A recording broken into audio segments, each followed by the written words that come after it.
திருச்செந்தூர் சட்டமன்ற தொகுதிக்கு உட்பட்ட ஐயப்பன் தாங்கல் ஊராட்சியில் ஆக்கிரமிப்பு செய்யப்பட்டுள்ள சர்வேயின் 38 அரசு நிலத்தை மீட்டு பொதுமக்கள் பயன்பாட்டிற்கு பெற்றுத்தர வலியுறுத்தி தேசிய ஜனநாயக கூட்டணி சார்பில் பாஜகவின் சென்னை கிழக்கு மாவட்ட செயற்குழு உறுப்பினரும் மாவட்ட விவசாய அணி பார்வையாளர் ரமேஷ் பாபு ஏற்பாட்டில் 100க்கும் மேற்பட்டோர் ஆர்ப்பாட்டத்தில் ஈடுபட்டனர்.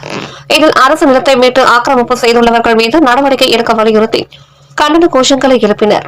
இதில் சிறப்பு அழைப்பாளர்களாக பாஜக சென்னை கிழக்கு மாவட்ட தலைவர் குமார், குன்றத்தூர் வடக்கு ஒன்றிய அதிமுக செயலாளர் ANE பூபதி, பாட்டாளி மக்கள் கட்சியின் மாநில மாணவர் சங்க செயலாளர் ராஜவர்மன், பாஜக ஒன்றிய தலைவர்கள் சதீஷ், வடிவேலன், மாவட்ட செயலாளர்கள் இசக்கி துரை, ஸ்ரீகண்ணன், மாவட்ட செயற்குழு உறுப்பினர் கார்த்திகேயன், மாவட்ட பொதுச் செயலாளர் பிரபு, ஒன்றிய பொதுச் செயலாளர்கள் அருண், உமாரவி, ஊராட்சி மன்ற துணைத் தலைவர் முருகதாஸ், உள்ளாட்சி பிரதிநிதிகள் மற்றும் தேசிய ஜனநாயக கூட்டணி சார்ந்த கூட்டணி கட்சி நிர்வாகிகள் மற்றும் தொண்டர்கள் கலந்து கொண்டு ஆர்ப்பாட்டத்தில் ஈடுபட்டனர்.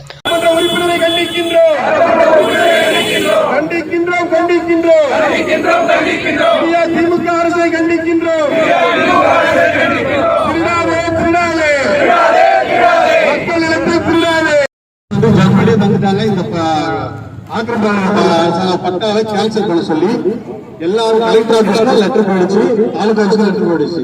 ஆனா இன்னைக்கு வரைக்கும் அதை கேன்சல் பண்ணாம ஆக்கிரமிப்பு மடக்கி வச்சிருக்காங்க, வீடியோ கட்டி வச்சிருக்காங்க. நான் சிஎம்டில லெட்டர் வந்துட்டோம், அப்புறம் தரக்கூடாது. EB ஆபீஸ்ல லெட்டர் வந்திருக்கோம், தாலுகா ஆபீஸ்ல வந்திருக்கோம், வீடியோ ஆபீஸ்ல வந்திருக்கோம். ஆனா எதுவுமே செயல்முறைப்படுத்தல இந்த திராவிட மாடல்.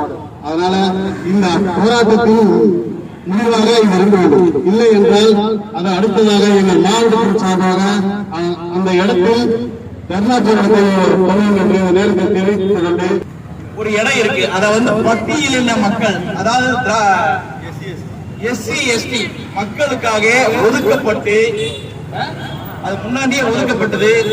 அதை கொஞ்சம் கொஞ்சமா இந்த திராவிட மாடல், ஃபெயிலியர் மாடல் அரசு அதை கொஞ்சம் கொஞ்சமா சுரண்டி சுரண்டி சுரண்டி சுரண்டி அதை இப்ப அந்த இடத்தை கூறு போட்டு அதை பட்டா போட்டு கொடுத்துருக்காங்க. அது ஏற்கனவே கலெக்டருக்கு மனு போய் ஒரு கொஞ்சம் வருடத்துக்கு முன்னாடி கலெக்டருக்கு மனு போய் அவரும் இதை பரிசீலனை செய்ய இது மாதிரி ஏதோ பிரச்சனை இருக்காமே அப்படின்னு சொல்லி கேட்டு திரும்ப அமைச்சிருந்தாங்க. அதை பத்தி இன்ன வரைக்கும் இந்த போலி திராவிட மாடல் அரசு அதை நிர்வகிக்கின்ற, இந்த பகுதியில் நிர்வகிக்கின்ற திராவிட முன்னேற்ற கழகத்தின் சொத்துக்கள் அதை பற்றி எதுவும் கவலைப்படாமல்